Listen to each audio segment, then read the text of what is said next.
Our Minister of Finance says the economy is doing very well. It's going. We've all seen that. You can't have border borders as the heartbeat, as the backbone of an economy, and hope that you'll get anywhere. And what is frustrating is when I see the national budget, with meagre as it is, being frittered away on V8 Land Cruisers. If your healthcare system is not running, can you believe the very able, healthy young men that are dying in their 30s, who are dying on the streets on road accidents? So you need a prophet from America to come and tell us how you can be healed from backache. What rubbish is this? Until we shift from the Boda Boda mindset, until we shift from the kiosk mindset that dominates Ugandans.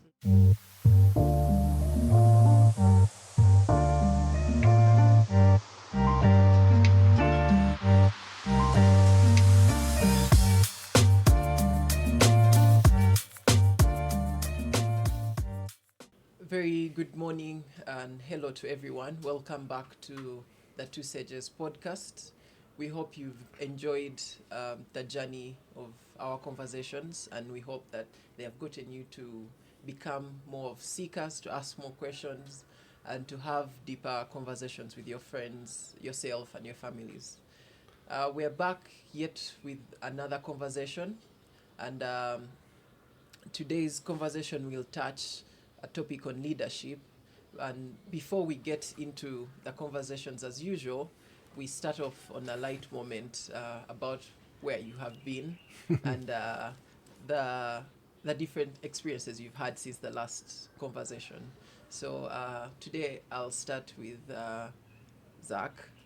We usually start with Ian. So Interesting. I was in Nairobi, Kenya, since the time we were together. And it was really amazing being in Nairobi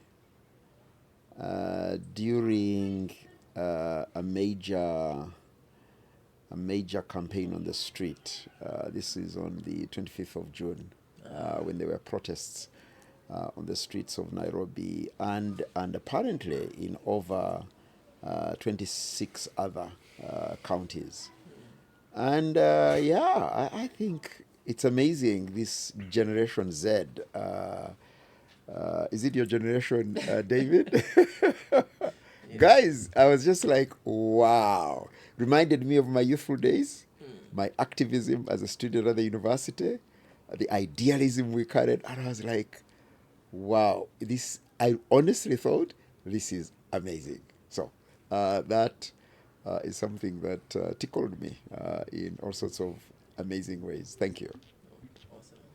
I've been traveling. I've been in, I went to Ireland, but then met up with my brother. I have one brother and his wife, and we traveled in Croatia. And as you know, Croatia had a war in the 90s. And it's very interesting to see how they've recovered in a relatively short space of time, 20 plus years. So Croatia is now one of the foremost destinations for tourism.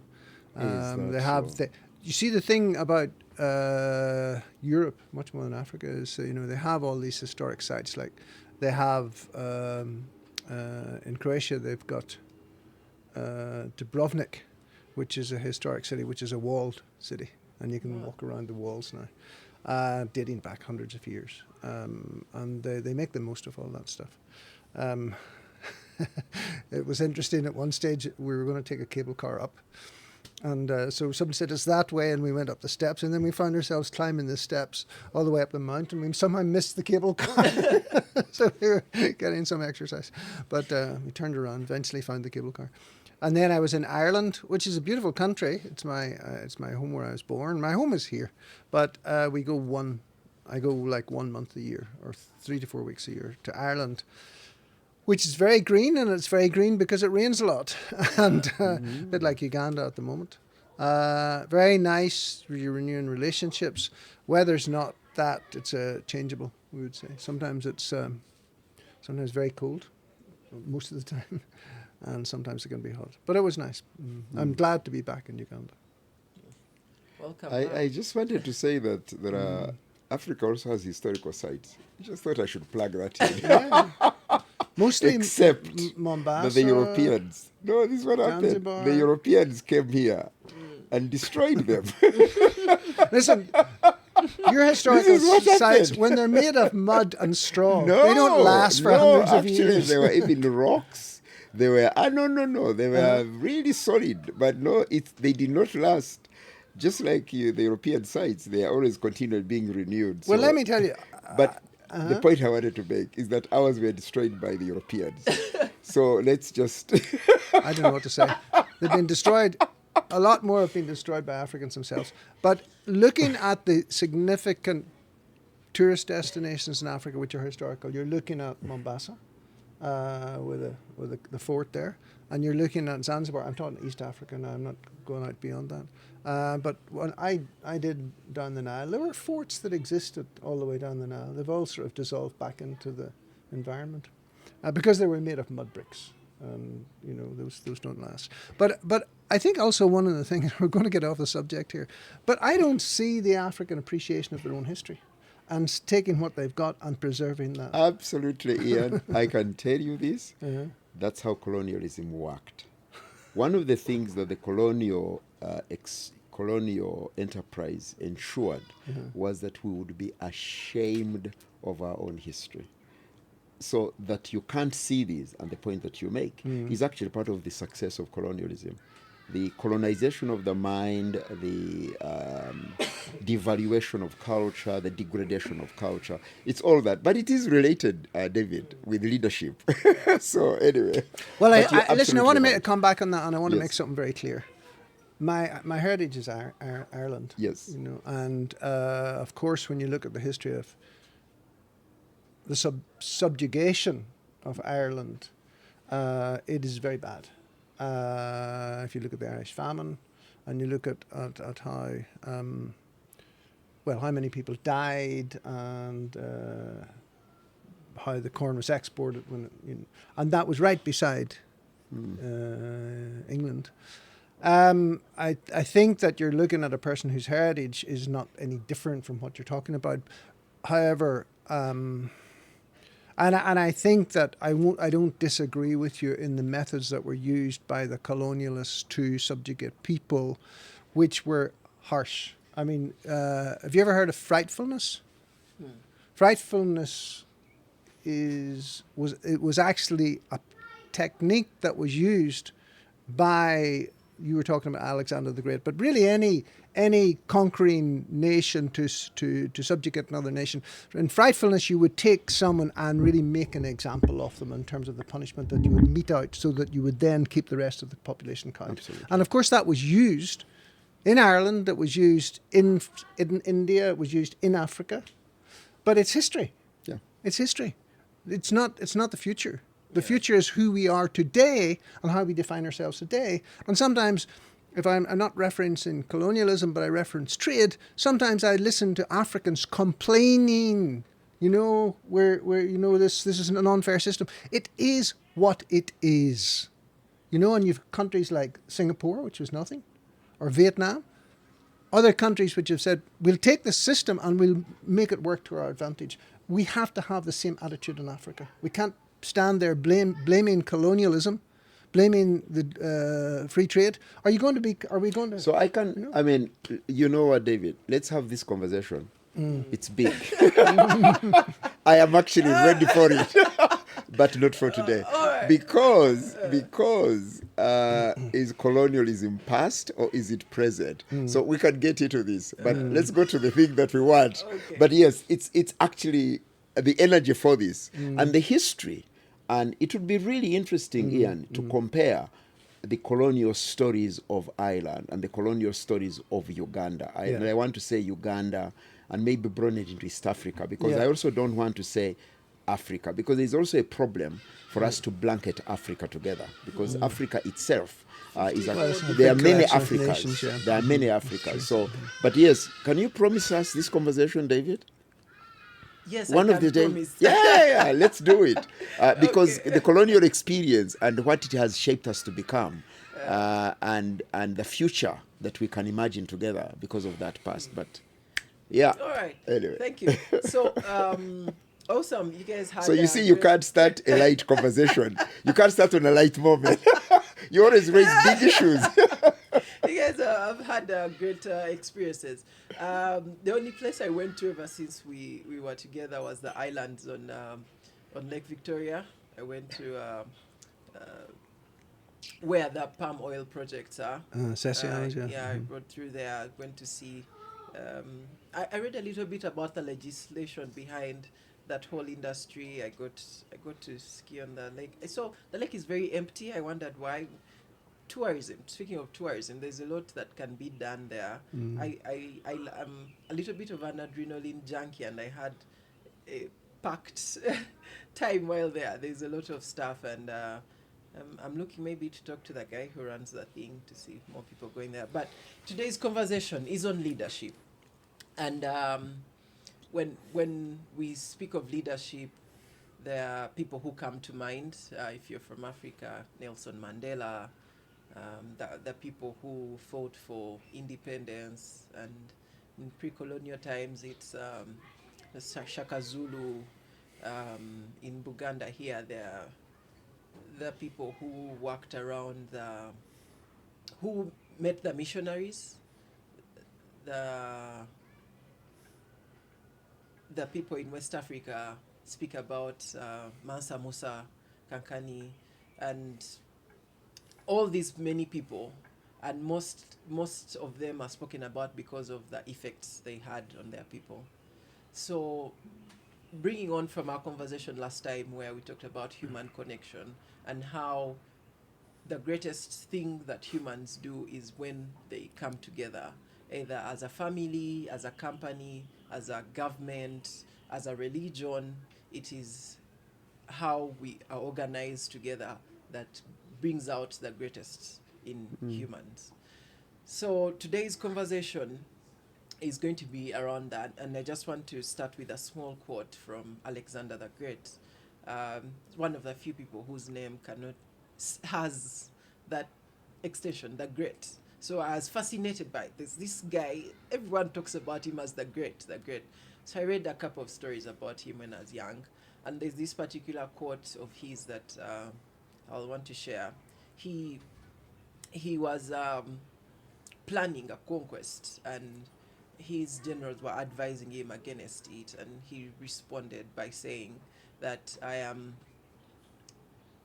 going to paraphrase here. He said, "I am not afraid of an army of lions led by sheep, but I'm afraid of an army of sheep led by lions."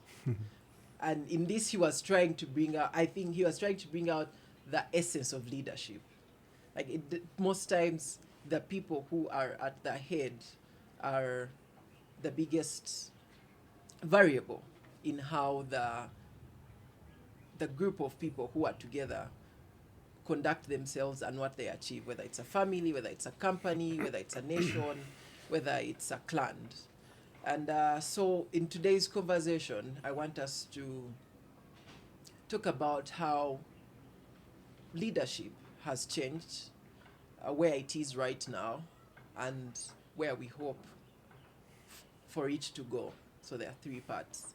And I want us to also talk about leadership from the individual stance in people with their families, people with their maybe their companies, and then we shall go on to the larger scale of leadership at the nation in the world. So it's a little bit of a mouthful because leadership. I am it's waiting. very broad. So yeah, I'll. It seems Zach is fired up. It seems Zach is fired up. Maybe we shall start with you in terms of where we shall start from how leadership has changed from the past to the present, and then we shall go on to talking about leadership at the individual, then the larger levels of leadership. Thank you very much. I think I'm fascinated by the quote you reference from Alexander the Great, sheep being led by lions or lions being led by sheep. And it seems to me that's actually a good metaphor. It's a good paradigm, because it's actually about the exercise of power, how power is exercised, the performance of power, and what leadership embodies in that performance. And it seems to me lions embody a particular way of performing power, and sheep embody a different way. And it seems to me that in that quote, there is a preference for the roaring lion. There's a preference for a way of, which is I think curious. I think that if I can, dominant forms of leadership, dominant conceptions historically, the people who are called the great are often great conquerors, are those who have, it's one category. So huge empires, even here in East Africa, specifically the Great Lakes, and you can talk about Ethiopia, Emperor Menelik. You can speak about the great Shaka Zulu as people who executed major campaigns of conquest. So this whole idea of domination. So I think that you can speak of similar leadership styles, whether the kings of Buganda. I come from a people who were conquered rather than conquerors.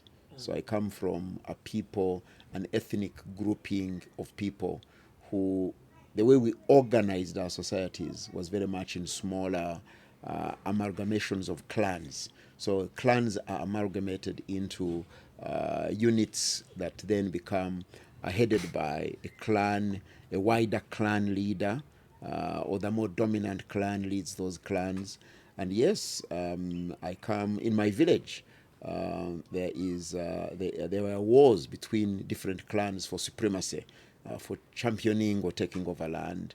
So this whole idea of conquest, domination, I think is evident also in our own history. Those who are called great are those who conquered others, dominated others, took over others. And absolutely, I think that that's a history that we are not taught enough in our school system. I think we need to grapple with. So yes, you can read about the conquests of Alexander the Great, and we haven't read as much of our own. But yes, I think that there were also that conquest paradigm, the idea of domination as that which dominated the whole idea of leadership at the time. I think that there is within my own, the thing that I spoke about, the amalgamation of clan units, the whole idea of the traditional chief in more traditional African societies, and again I could reference my own small chieftains, or even thinking other kingdoms, the whole question of stewardship. So the idea that the person who occupied a position within an organized society was there as a steward of land, a steward of history, a steward. We didn't have libraries, but in a sense, the stewarding of the story, the shared memory of the community. So you had elders who were part of that leadership structure, whose job was to be stewards of the memories of the society. They were the custodians. They are the ones who embodied the culture and had the responsibility on how that is passed on. So I think that so the second, I guess, conceptual frame, paradigm, so there is the one of conquest, domination, but there is the other of stewardship, that it is entrusted. And I find that in several societies, particularly within the sub-Saharan Africa, and I'm thinking a lot of those that may not have been as organized into massive, kingdoms such as Buganda, or, there's a whole conversation today of the Chwezi Empire. I think there is also another dimension that is often spoken about enough. It's the idea of stewardship. these who were there as stewards. And I think that is where you think of religious kind of leadership. You had priests, they had power, but they exercise that power as stewards. It's entrusted upon them. And I think that is something that was then very much cherished value, the whole question of stewardship. I think together with stewardship, therefore, was the whole question of values, because what informed that stewardship was the values that were held and values that were to be passed on. Hence the place of elders in society. I mean, a good example is Uganda with, the Bataka. And there are other societies that had elders. Certainly in my own clan, in my own upbringing, the role of elders as stewards of values of particular groups of people who consider themselves as one. So stewardship of values and therefore exercising power in ways in which the job is actually passing on those values. And so the influence, which will be my last comment, is the stewarding of culture, therefore. That because leadership creates and stewards culture. And you can say that in a home. You can say that in a school. I still can remember, I won't mention the school, but the school's performance was horrible for the longest of time. And performance in the standards, educational performance, behavior, morals, really horrible. Then a headmaster was changed. And I can tell you, literally in 3 years, the performance scores changed for that school. The behavior changed for that school. The culture.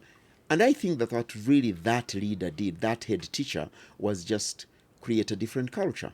A culture in which certain values were to be mainstream, to be centered.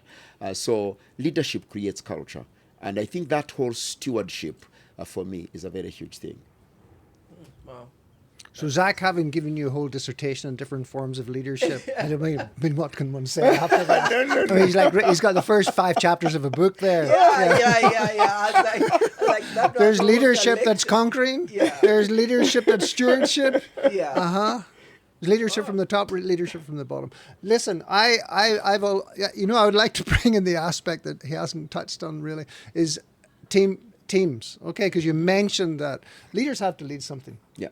So whether you're leading the family or you're leading the company, or you're leading the clan, or you're leading the tribe or the kingdom, or what? The government. Or the government. The nation. So you have all those forms of leadership. So. I once interviewed for a job and they rejected me and said, we don't think you're a good team player.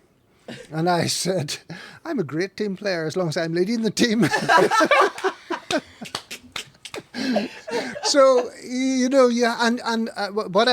I like your honesty. Just to add on, I actually believe today, if we take it down to and we're going to come back to these other forms of leadership that you've been referencing, but I believe today we need to have strong teams to get anything done. Yeah. And I'm thinking of business and companies and just much innovation, all kinds of stuff.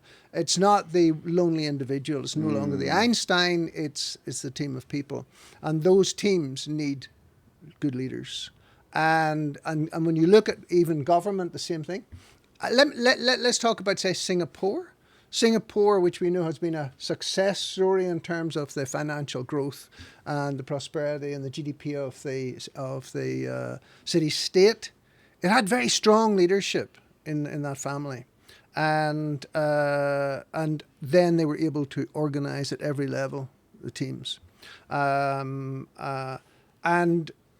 to come to your quote of Alexander the Great, it was basically saying if you have a strong leader, he can shape the sheep. The sheep can know how to position themselves and whatever. But if you have everybody doing their own thing, biggest frustration for me in Uganda, I could call it a nation of lions, but it's not going anywhere.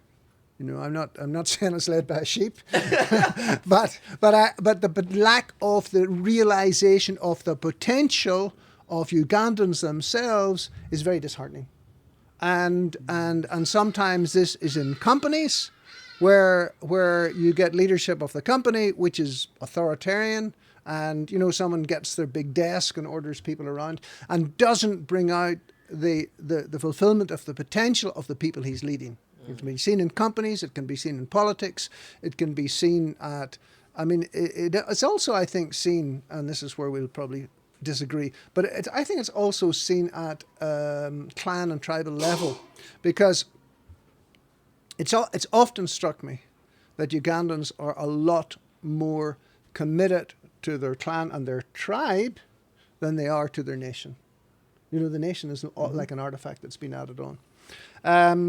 So I think the whole interaction between leadership and the team and realizing the potential of the lions. If the lions are just wandering around, they're not doing anything. But it needs that direction to release the potential. And I think that's where leadership is absolutely critical in any society, in any company. So I would put leadership with teams. It's going to be some kind of a team. And yes, you're quoting Shaka Zulu and Alexander the Great. They were conquerors. And if you look at a lot of what history recalls, it's these great conquerors. Were they such great peacetime leaders? I don't know. Because we often don't. Sometimes the best peacetime leaders are the least exciting. Like you actually, in terms of a government, you probably want a fairly boring someone who will make sure, especially in a country that has systems in place, to ensure that those systems are kept in place and so on. Sorry, I'll just finish with this. I think in Africa, we depend too much on individuals, on the person, and less on the system. Okay, when it comes to countries and so on, we believe in the individuals, and then sometimes that takes us astray. Yeah. So before Zach comes in, I just want to lay out the structure. We are talking about leadership in terms, we want to approach it how it was the past, how it is, and then we shall conclude with how we want it to become. And Zach has given us a very good overview of how it was, and you've brought us to how it is now. But I want us to touch something small in terms of how it was at the family level, because our conversation started from human connection. We've not touched that part, leadership at the family, because we've seen, because of the change in the way the culture is right now, it's what I want to get from you people, how the position of men and women has changed in the family, because now the breadwinners, sometimes it's not the man, and we are seeing I don't have the numbers, subject. But there is a breakdown there. There is a breakdown in families because of the way leadership is. I want to think so. So I just want you to touch that, and then what you were going to say. Go ahead. Yeah, I think I'll come to it. But while it's still fresh in my mind, Ian and I are always debating about age and its impact on us. So one of the things that age does to us is memory. So I don't want to forget what I was going to say. So if I need to be reminded what your question is, I think that Ian touched a very key point about teams. And it's related. And I wonder, this idea of the dominant individual that is celebrated, the celebration of the conqueror, and I think the point that you've made, Ian, that the peacetime leaders are often not even celebrated. Is there a problem in the way in which we remember? That we remember the conquerors. We remember, quote unquote, it's actually, later we'll talk about it. It's a different kind of celebrity. It's a different kind of celebrity, the dominant one. And I thought that's actually something to think about. That those we remember from then are those who've conquered, who've dominated. But those who've led in peacetime, they are not as celebrated. And I would like to argue that in part is a problem, because it creates a distorted view of what leadership ought to be. I think the second thing that he said about the teams, I find it fascinating. I I love sports, and I regret that my own understanding of a faith journey devalued my commitment and love for sports. But more recently, I think that the sports teach a lot, and I think the metaphor of a team. So you can think about a football team. You can think about, the other day I was watching a baseball game. I don't think I've spoken about my time in America earlier in the year, watching baseball and then watching rugby. I had friends of mine who traveled over to Uganda last week to see the rugby, the Africa World Rugby qualifications. And I think that in each of those, you can think about captains. So if you think about a team, we want to think about the team leader as a captain. But you know, there are people who don't want to be captains of teams. And if you don't want to be a captain of a team, the team dies, because the captain is also a player like others. And I think the point you make, Ian, is really fundamental. I experience it also in church circles, or even in the family that you highlighted. And my last comment is that I think, I was talking about leadership, there are two aspects of leadership.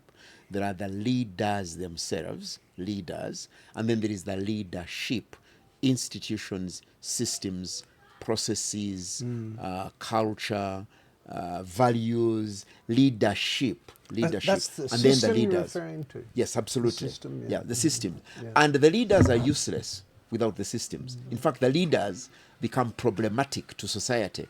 They even could kill organization of societies. So I think that it relates to what you were saying about previously. Systems. Family was part of a cultural system, at least as far as I can remember, in my own family. I'll tell you a story about my father. Because I was in secondary school, this time I was at university, and I was beginning to fall in love. So one day I asked my father, because I had never heard my father tell my mother, I love you. Like never. I love you. So one day I went to my father. My father was also my friend. I said, Daddy, I'm really concerned. You've never told my mother that you love her. You've never said to her, I love you. And I don't know. So he looked at me and he said, and I'm really speaking about the values, the systems that informed that kind of leadership. So my father says, you're foolish. In fact, you're even stupid. I said, but why do you say that? No. And then he says to me, son. So in our tradition and culture, there are certain foods that are definitive of who we are. One of them is sorghum, the grinding stone, and musururu. I love musururu. It's public knowledge. This is the drink made out of sorghum. And it was in my family, my father. So my father asked me a question. Son, another footnote. The responsibility of grinding sorghum on the grinding stone was the responsibility of a woman. Men had other responsibilities. The responsibility of firewood, making sure there is firewood, and so on. So my father asks me the question, son, when your mother is unwell, when your mother is expecting, when your mother has been expecting, when your mother has been unwell, have you ever lacked musururu in the house? I said, no. He said, have you then ever seen your mother on the grinding stone during that time when she's unwell? I said, no. I have seen you, my father, on the grinding stone. I said, wow. He then asked me a second question. He says, when your mother has a baby in the back, have you ever seen her carrying a baby at the back and carrying a whole stack of firewood on her head? And I said, no. And he said, so son, why do you want me to say to my wife, I love her? What does that speak to you? And I was actually startled that my father's understanding of his responsibility as a man in the family, as a leader, was to be exercised in love. But it's not love for words, because his stewardship role was to care for all of us, provide for all of us, including his own wife. And I asked him where he got this from. And he actually spoke very fondly about his mother and his father. And again, it seemed to me that there is, within my father's story, something of what was there then. Yes, there were specific roles, but within those roles, it seems to me that there were certain values that they embodied. And my father, without ever talking about love, which he didn't talk about, there was no lovey-lovey, type language. But my father is simply saying to me, your family, my leadership, my role in this is because of love. I must love your mother. I must love you. I mean, he was a very tough man. He was a very, very clear man. But it's how he exercised his leadership in the family that startled me. And I think that there's something of that I think is not often spoken about within our cultures then. Okay. Oh, interesting. Ian, do you have something to say about the way leadership in the family has changed? We've got a car alarm going off here. How leadership in the family has changed. Yeah, well, Zach told us a nice story based in the family, his father's understanding of responsibility and love. And, it also speaks of stability and responsibility. And I think that there's a confusion, I think, today between romantic love, which his father was like, what are you talking about? Between this romantic, what I would call infatuation, okay, and love that is a responsibility. And I think that, and sex, honestly, just sex. And people talk about sex as love, when people say, you have this expression, to make love, but which actually means to have sex. And I think there's a sort of a preponderance in today's society, which is quite confusing. I'm speaking of Uganda, because and you can extrapolate it to other places, but I came here in very late 80s and early mid 90s. I was working with HIV. HIV was spread in Africa just through what we would call sexual networking. It wasn't a gay homosexual disease. It was just people's relationships. And I would say I found a fairly confused society. Now, you can challenge me on it. I've no problem with that because I wasn't born here. But I found this sort of sexual network and the way people had relations was a sort of it seemed like you had a traditional, stable, polygamous, not necessarily, your father wasn't polygamous. No, he wasn't. No, there was monogamy and polygamy in the society, but the polygamous relationships were stable. A man had his, I saw some for myself. You have your compound, you have your wife 1, wife 2, wife 3, and it's all on one family and it's stable. And then, okay, Western values and all that came in. Everything got confused through war, civil war, and through those kind of things. And people were neither monogamous nor polygamous. They were sort of just had relationships that went, you would maybe call them serial monogamy or whatever. And as a result of that, there was a lot of the spread of HIV. And I do think that there has been, I'd love your comments on this because this is just from an outside perspective. I think there was a sort of a breakdown in the traditional society sometime going back to the 80s and maybe before, and the 90s, and picked up, it's like this society picked up some of the worst practices of the West. And I'm not blaming the West, but you had this intertwining of cultures that actually made then Africa very vulnerable to HIV. Not because people were more sinful or, the practices were worse, but because there wasn't a stability that perhaps had been in the traditional society. Now, moving on from that, then when I was mayor, whenever that was in the 2000s, I witnessed some incredible irresponsibility of men. Men who were just happy to have sex and then take no responsibility for the outcome. And I still see it today. I heard about a girl just this week who, she had a boyfriend, she got pregnant. I think they agreed, that they would have a baby, and then the guy changed his mind. So she had the baby, and he's like, nope, I'm not taking any responsibility. And I'm like, where do men get off?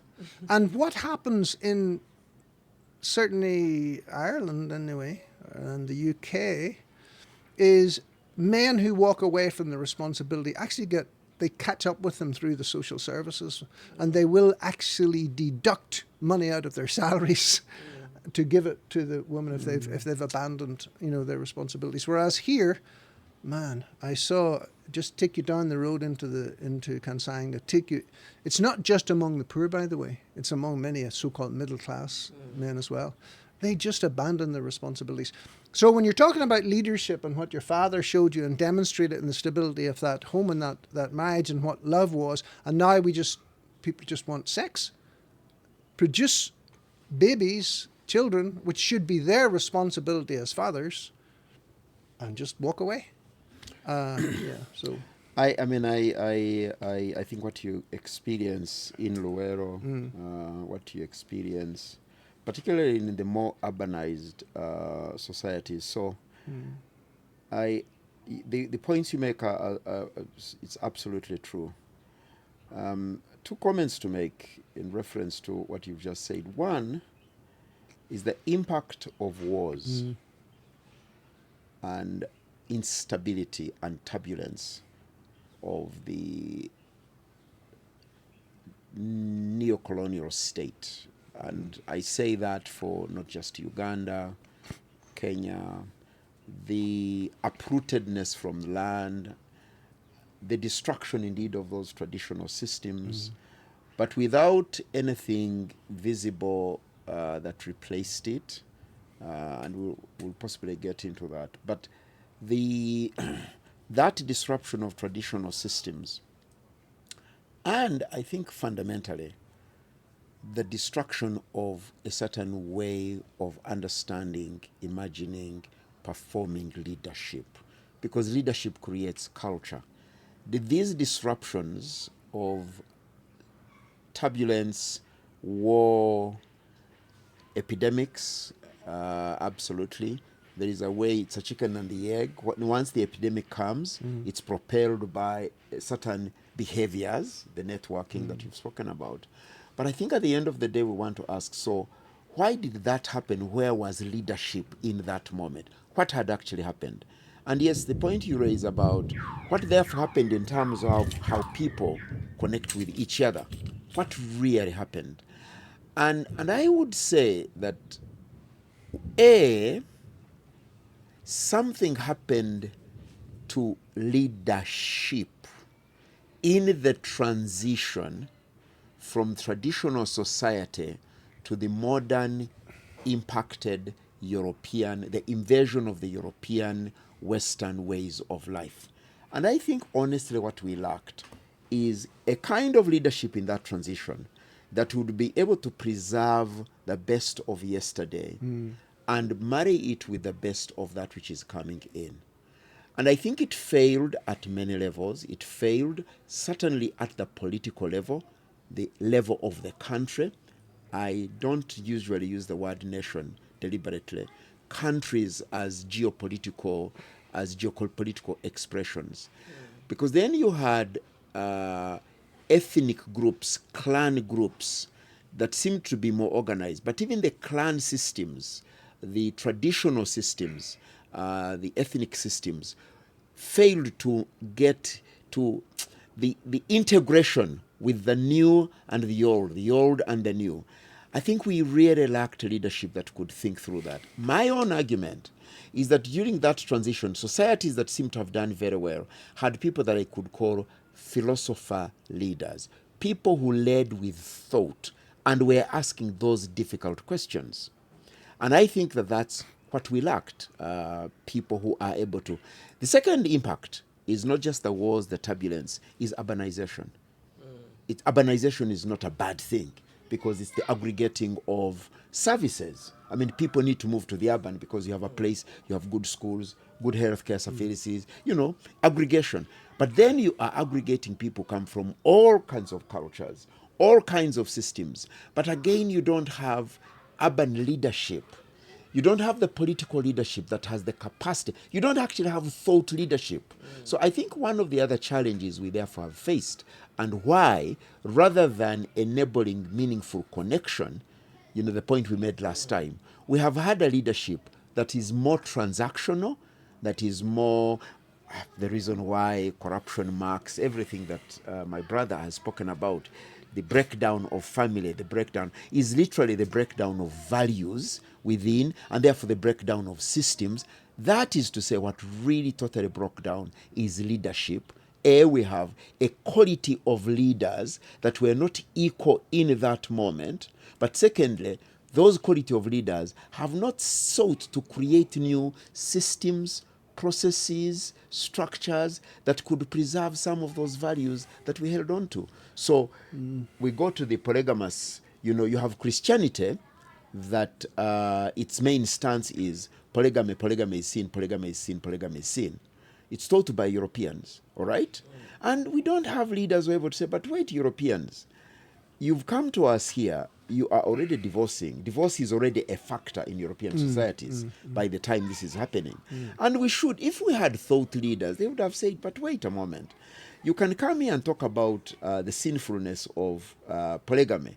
But why aren't you talking about the sinfulness of serial polygamy? The fact that a Muzungu seems to have the right to marry one at a time. And I think, honestly, we lacked thought leadership then. And that thought leadership that we lacked then is the same thing now. So we are losing values, and therefore we don't. And we also are not thinking about systems that could sustain those cherished values that we hold together. And I think the urbanization has added to the mix and the complexity. Now add technology. No, we're really confused. So again, you've done a sweep through, the whole thing, and you've highlighted, a lot of very pertinent areas. The system, you talked about there's leadership that is the leader, and then there's the leader, there's the system, okay, which is, how we have stability in our societies. Yes. So one of the big areas, the hierarchy of need. Okay, whose Maslow. name? Maslow's hierarchy. His hierarchy of need. Yeah, that's the old age, Yeah, I know, please. But the hierarchy of need, essentially. I'm glad I'm here to help me. Yeah. You just said it that way.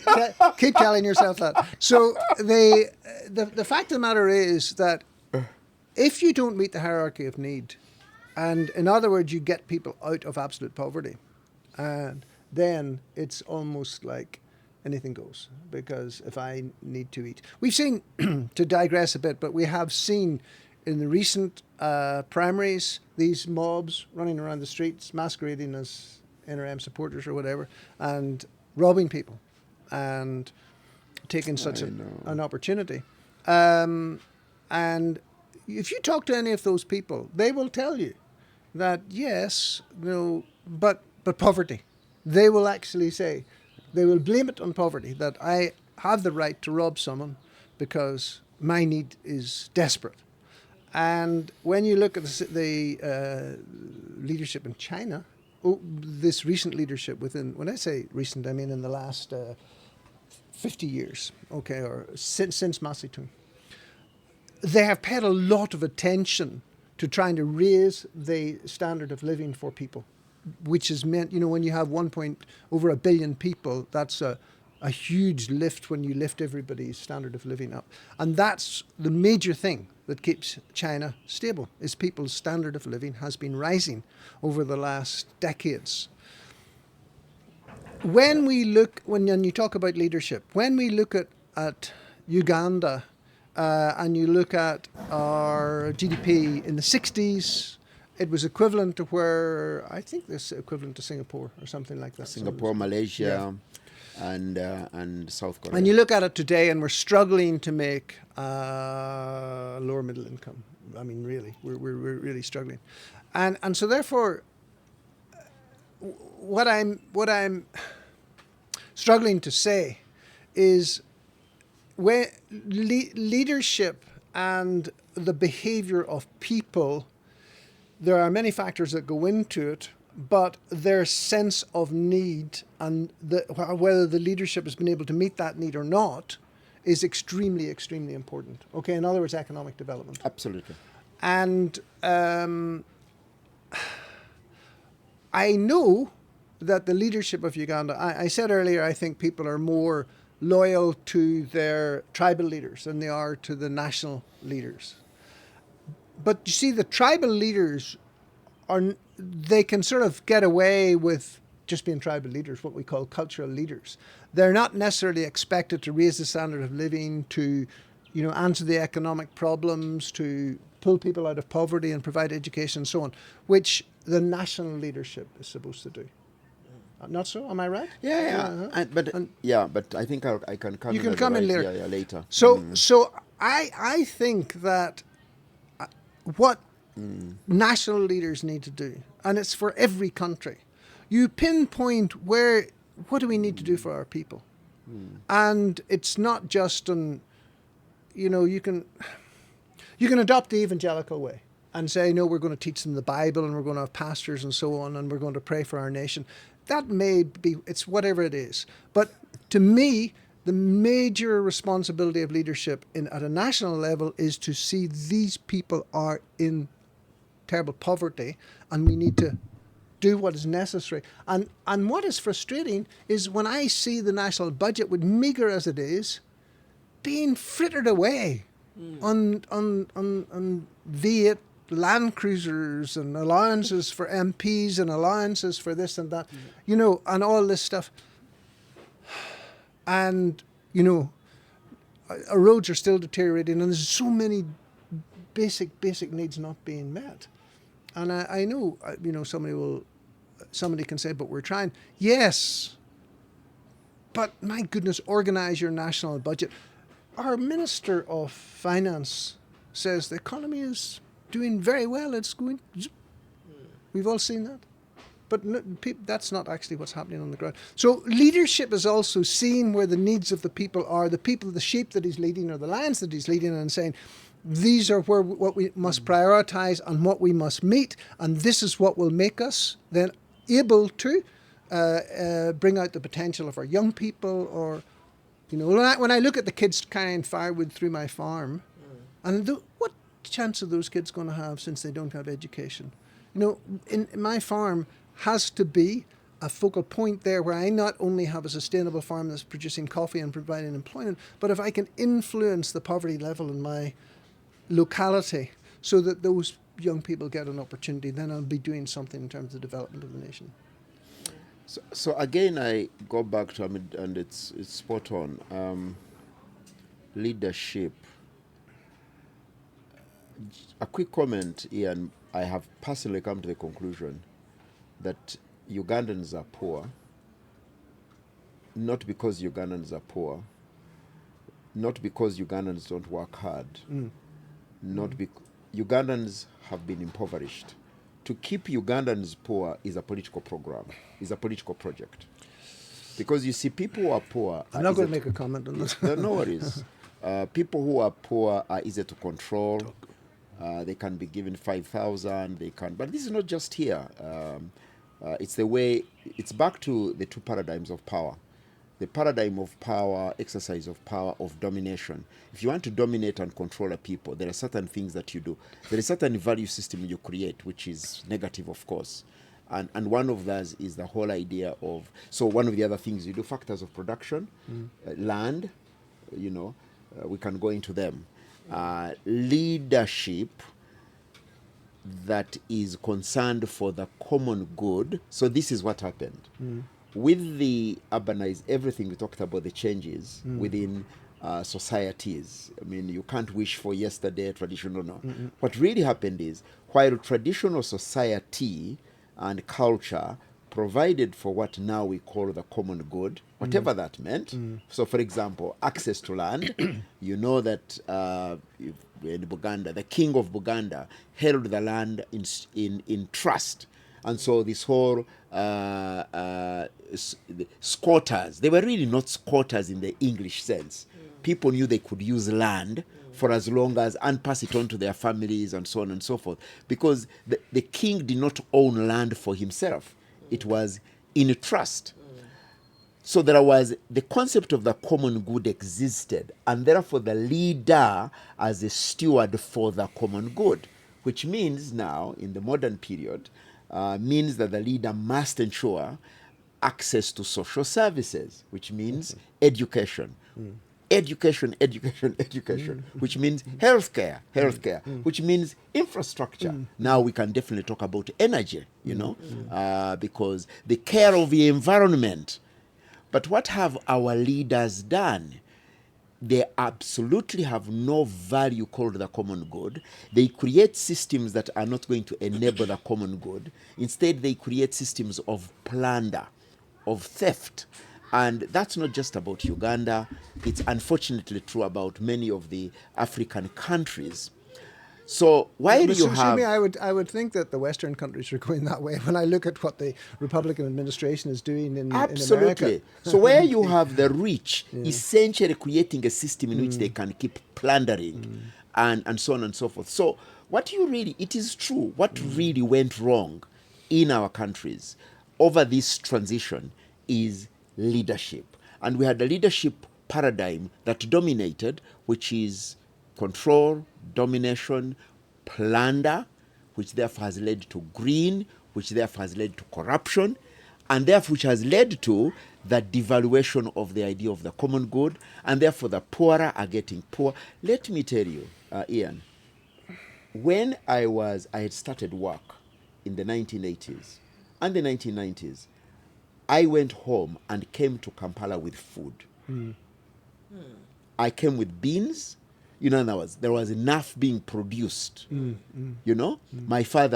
mother made sure she packed things for me.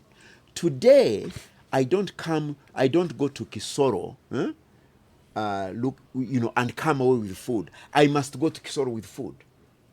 Wow. Yes. And what I say is not just true of Kisoro. It's true of other areas in this country. So what has really happened is leadership has collapsed at every level. And it's become simply, the other word we can use is transactional, contractual, that is very selfish. And therefore to impoverish the people. And I think what we really, in grappling with this question, by the way, it's the same thing in the churches. You see my fellow bishops, they can thank the current establishment for giving them nice cars and so on and so forth. And they even give them money to build a church. But my own very bishops will not be talking about what about making sure that there is good education. Our primary school system has collapsed. So what really has happened is that we have a leadership. This whole conception of power, power as a stewardship. Those who hold power, whether by position or by any other means, information, the elite of this country.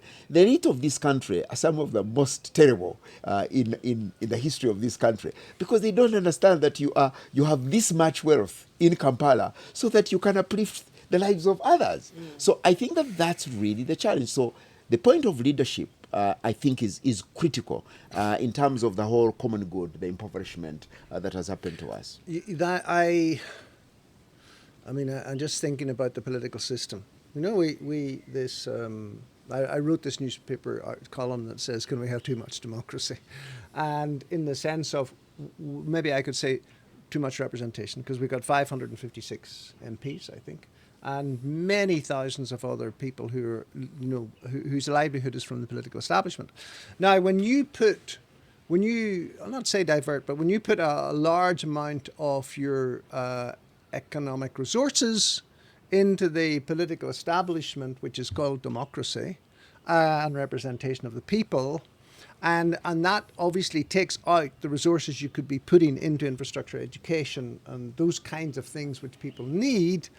And then when people generally, in the political establishment becomes something that is really a business that can enrich people, then that's where you get to a point where the need to maintain the politics of democracy, that the need to maintain this whole establishment undermines the needs of the people. Absolutely. Undermines the needs of the people. Absolutely. And then what happens there is the people do not trust the members of the political establishment. So, I'm speaking from experience, from me being a mayor, and then I've been asked every single election, please come back, you did a good job, please come back. And I said, I'm not coming near that thing because no matter whether my motives might be right, there is no way the constituents believe that I'm in it for anything else than my own selfish motives. So the culture has changed completely. Yeah. And who has changed the culture? It's leaders. Yeah. We've had a series of leaders. And this is so is it... so I think about systems of control, systems of domination. So everything you've described of the Uganda's political system, it's a system of control. It's a system of controlling power because it's about centralizing power. Because, when you put money, when people have wealth in their homes, they can pay for their medical bills. They can pay for a decent education, as has happened in, the examples you quoted, Singapore, South Korea. Now, I always have to put a caveat. What's the Prime Minister of Singapore is credited to have done massive things. Lee Kuan Yew, he's a dictator, he's an authoritarian leader. And I think we've got to always constantly say, wait a moment, did you allow processes in which people could make certain choices and so on and so forth? So there is a level it's a trade-off, Zach. It's a trade-off. I am It's a hearing trade-off. you. I am absolutely with you. I Yeah. think we can also speak about Prime Minister, I think it's Mahdi, of India. No, which one? no, I'm thinking about the one of Malaysia, with the transformation of the whole plantation. By the way, the whole plantation agriculture and the reform of that. Absolutely. Are there leaders who are committed, who see themselves as stewards of the common good, ensuring that this happens? So systems, processes that ensure the good of everyone. So the reason, Ian, I would argue, we like to keep close to our clans, to our ethnic, regional. Tribe is a more complicated tribe. Tribe as we know it is very, very much part of that colonial construct, a political construct that is part of the construct for control. But I want to speak about ethnic loyalties. I think one of the reasons we prefer to stay with our ethnic royalties is because there seems to be much more connection and care between the people who share the same, because we eat the same food, we understand each other, because you see, this state that is over us is completely a state that doesn't care about us. So people now realize to survive, you still need to be among your own, the people that you quote unquote call your own. So this thing called Uganda is not anything we identify as belonging to us, because we don't belong to each other. And as I said, we unfortunately have had leaders over this country called Uganda who lead for themselves, not for the common good. That I can say not just for the political establishment, you can say that for the religious establishment, you can say it from the bottom to the top. So what has changed are systems and processes of leadership that we do not care about the common good, which do not have the value of dignity of all people, and therefore we need, as you were saying, what therefore do we need? Is we need to both examine our systems and processes of leadership, critique our own leaders, in order to say what kind of leadership then do we need to come out of this mess of where we are. You're a master of the sweeping statements. Go for it. Which is the sweeping one I've made? Say that our leaders don't care. I don't think that is true. I think the problem with the system, and by the system I mean just whatever the system we are under here at the present time in terms of governance and making the nation work, I think that it's just that people make choices and make compromises. And sometimes those are selfish choices because they want to stay in power. And sometimes they find themselves compromised. I mean, if you look at the British Labour Party at the present time, so the British Conservatives, Boris Johnson and those guys, just messed up the economy through Brexit. And so the British Labour went in and said, no, we're going to make Britain more prosperous and we're not going to raise taxes, but we're going to stimulate the economy and everything's going to be nice, you know. And they got in and they found themselves totally at the mercy of the markets. If they tried to raise borrowing or whatever, the price of their borrowing rocketed, and they just find themselves, they're just constricted by the economics, and then they seem to be, you know, forsaking the values that they said they'd go in with. I'm giving this as an example, yeah. But the fact is that they're just, you know, this is the real politic. They're stuck. Okay, so people get into leadership, and then find that they're stuck. And I would say, I mean... So I would say, my brother Ian, if you get into leadership and you lose the values that you held and you get stuck, honestly, just quit, because it means you're not the leader. Because you can't be a leader and claim to be a victim. How do you become a leader and you claim to be a victim? Yeah, okay, fine. But I don't think that a lot of those guys who went, you know, to make a better country when they went to the bush with Museveni, yes. I don't think that they went there saying, "Now we'll end up where we are today." Okay, I think they were aspirational. They were people who wanted to do better for their country, and slowly. Don't forget, this whole process has been over a long period of time. 40 years. What? 40 years, almost 40 years. Yeah. That there's been compromise. The same there's guys been real could have politics. said it's.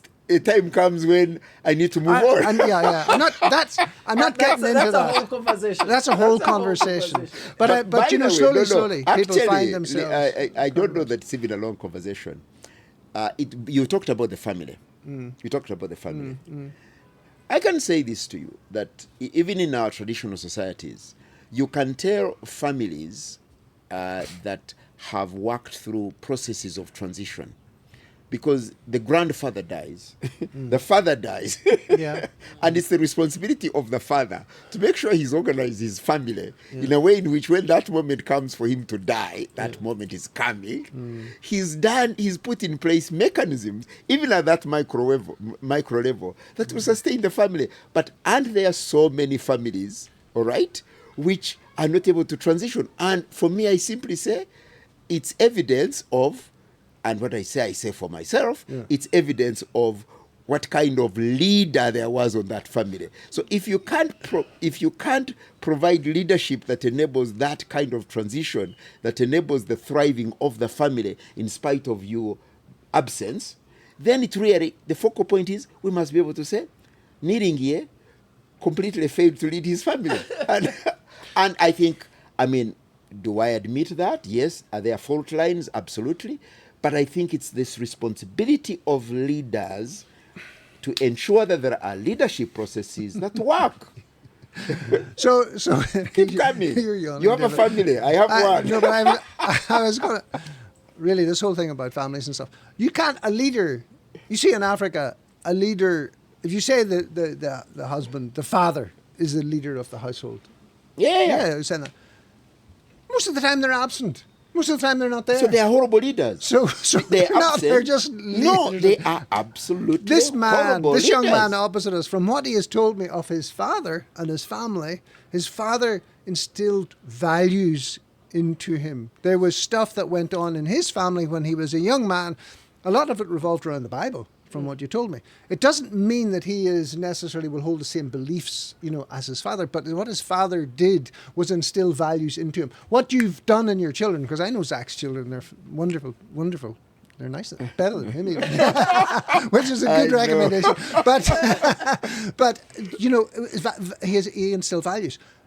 I know rich people, very rich people in Uganda, whose sons are just not making it. They're not cutting it and their fathers are rich. Their fathers are successful in business and stuff like that, and the sons can't follow because somehow the father hasn't instilled those values into them that would allow them to be generational. I say, men, let's rise up, take responsibility. We are failing. Yeah. So that's leadership. Yeah, That's leadership. I agree. That's great, and that is a good connection to the last part of our discussion today. I was going to talk about it in terms of scaling people. You mentioned potential. We have a country of lions, but we are not realizing the potential. And there's a book you helped me get recently that I'm reading, Scaling People. I wanted to read it because part of my work, I realized, involves, if you are a leader, you have to, most times I've complained that the teams I'm leading, people are not up to the game. But then I've realized that if you're a leader, you have to scale the people. It is part of your role. And now I want us to talk about the future. Because we mentioned that the great people we talk about dominated, they conquered, they took up lands. But now we are seeing that in the present times, the dominance is in building large companies, dominating certain industries. That's true. It is not about conquering a country. It is not about invading another country. We are seeing that dominance now. That dominance now is in having probably the largest AI or the largest social media platform, and dominance is changing. But so I want us to have a conversation on scaling our people to be able to do that kind of dominance. I like that you talked about rich people who have not been able to scale their children.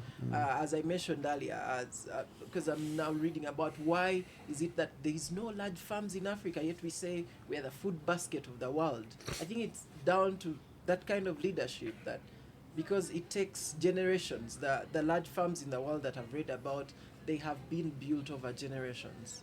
The large companies that we are seeing right now, they have been built over, I think you know how long it takes to exit a company, probably a decade to build a company to become very sustainable. So I want us to have that to get your comments on how people, mostly young people, should educate or spend what they should do with their lives to become the leaders who can scale other people. And When you say scale, you mean SCALE. yes, Yes, scale, scaling not people, skill. because if Not someone, SKILL. Yes.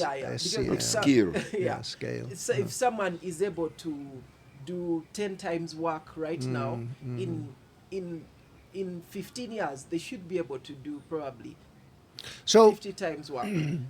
we'll have a conversation sometime about business, because this what I'm going to talk about is a bit in the business sphere. But actually, only yesterday I came back from the farm and David was in the office, and I said, you know, I keep throwing things at David,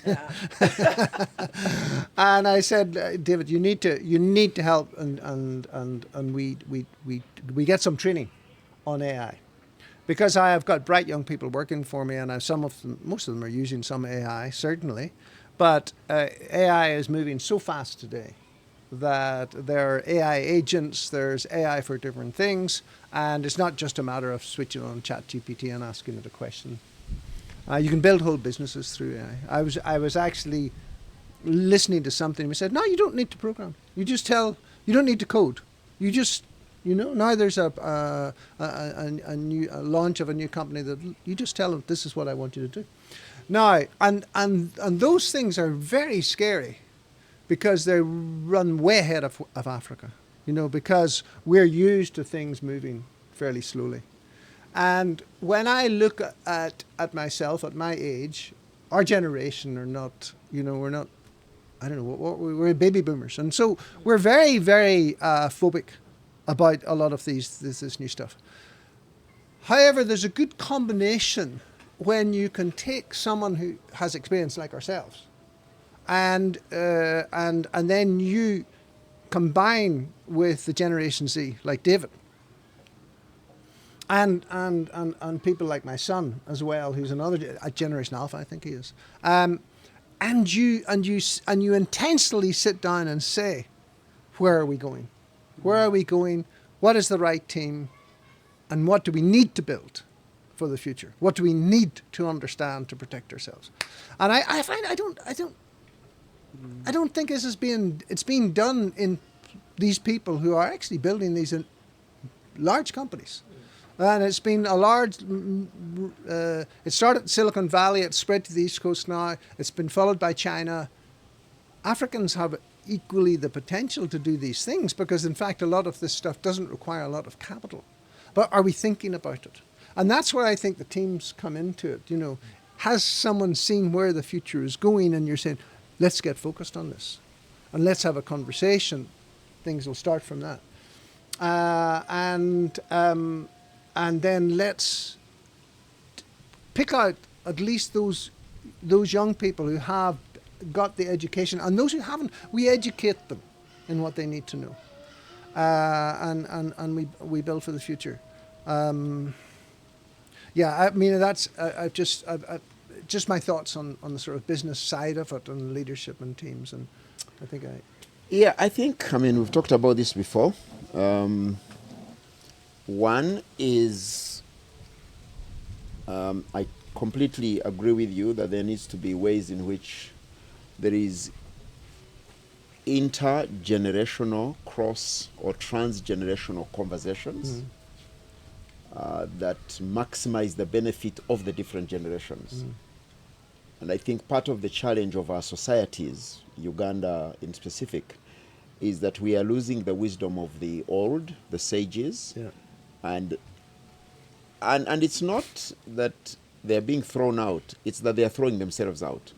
I mean, I get distressed to see people in their late 70s, 80s competing for small political offices when they really could be present in providing wisdom.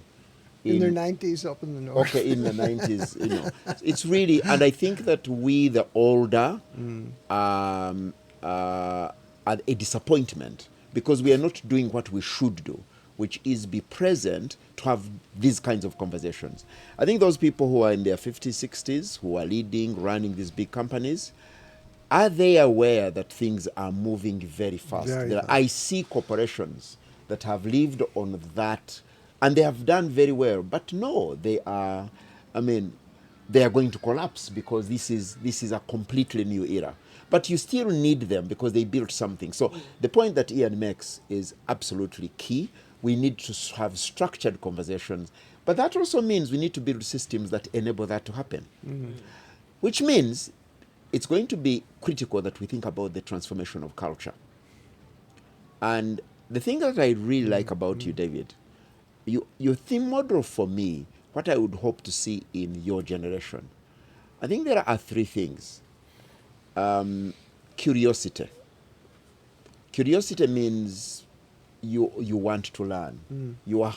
Curiosity means you are hungry, which is the second thing. Thirsty for more. You are reading. He's a seeker. Yeah, you're a seeker. So these three things that came to me that are very key for me, even in my old age.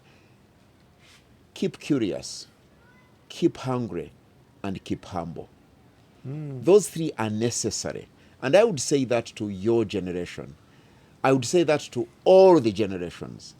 And as we seek to transform culture, because the business culture of yesterday, the business culture, the political culture of yesterday is not going to work in this future of AI.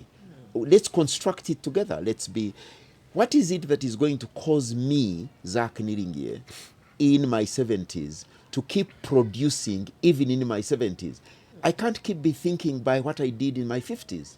So there really needs to be ways in which there is intentionality for people to learn, to keep learning. That therefore means we need to reform our educational system. But our educational system will not deliver if people are not healthy. The numbers of people this country are losing in their 60s, 70s, people are dying too young. So to reform the healthcare system is essential in part of this agenda. Because if you don't have healthy bodies, you can keep hoping. Have you noticed? My generation, I am now a remnant. You know, we don't, but people that you just mentioned, how old is Warren Buffett? Oh, Warren Buffett's like 96. Please, No. he's still running. How old is? We can keep mentioning them. So if your healthcare system is not running, can you believe them very able, healthy young men that are dying in their 30s, who are dying on the streets, on road accidents? You can't have Boda Bodas as the heartbeat, as the backbone of an economy, and hope that you'll get anywhere. We not only have Boda Bodas everywhere, we have a Boda Boda mind. Boda Boda mind, Boda Boda economy. When the Minister of Finance says we are, it's growing, the money will come. What does it? It's Boda Boda. That's what we see. Until we shift from the Boda Boda mindset, until we shift from the kiosk mindset, that dominates Ugandans. I meet them by at every level, whether bishops, pastors, prophets. I said to people, they're praying for miracles, miracles for people to be healed of malaria. And I'm like, guy, we can't be here discussing healing miracles of malaria. Let's deal with mosquitoes because we know how to deal with mosquitoes. So you need a prophet from America to come and tell us how you can be healed from backache. What rubbish is this? No. But that's what I mean by Boda Boda mentality, kiosk mentality. So how would we build corporations that really care? By there is a book I read, a big man, big business, and I was very interested how this big business in furniture built a corporation that cares, in which members of his own staff team back to the team all became shareholders in his corporation. And let me tell you, the corporation became massive and grew. So we must think about different systems. The day of the lone corporation run and managed by one is over. So anyway, these are key things I think that we need to incorporate. Yeah, I think we've come to the end of today's conversation, and I hope that the people that have listened in have gotten questions to ask themselves or things to think about. And I just want to close with one thing that came to mind when Zach was sharing. It is something I read from when I was still young, Jordan Peterson. He says that before you go out to change the world, put your house in order. And when I was listening, I was thinking maybe we need to get our houses more in order. We need people who have their houses in order, more people like that, because maybe we are ending up with what I mentioned, the kakistocracy, because we have less people who have their houses in order, and so that disorder ends up going to everything. But this is a great conversation. I think we may have a second extension of this sometime, and I promised you guys a conversation on colonialism. It will be delivered.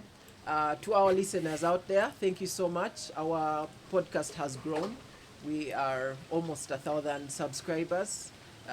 So big ups to you. And thanks, my brother. I love this. It's honestly wonderful. We are excited to spread this conversation. Thank you. Thank you so much. Thank you very much. Have a great week.